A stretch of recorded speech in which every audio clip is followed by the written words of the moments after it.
Putin is threatening by activating his nuclear. What does that even mean?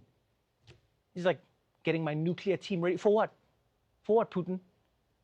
You realize this is not a good thing. Putin is going nuclear and there's no one there to stop him? You see, people? This is why every crazy world leader needs a pasty son-in-law by his side.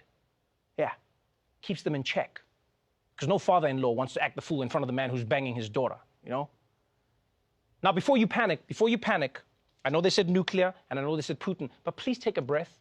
Yes, the threat of nuclear annihilation may have increased. Yes, we may be on the brink of World War III. And yes, Europe is once again at the mercy of one power-hungry dictator. But on the bright side, when was the last time you thought about COVID? Huh? Huh?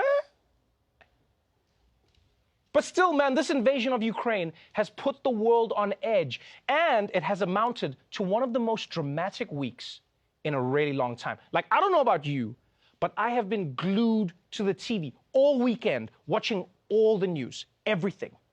And beyond the war itself, I will say this, beyond the war, there's a really interesting thing that I learned. And that is, a lot of people on TV didn't expect a war like this to happen in, let's say, certain neighborhoods. This is not a developing third world nation. This is Europe. These are prosperous middle-class people. These are not people trying to get away from areas in North Africa. They look like any European family that you would live next door to. What could be a difference here from other conflicts, that could seem very far away, in Africa or Middle East or whatever. I mean, these are Europeans that we're seeing being killed. This isn't a place, with all due respect, like Iraq or Afghanistan. This is a relatively civilized, relatively European, I have to choose those words carefully too, city where you wouldn't expect that or hope that it's going to happen. Wow.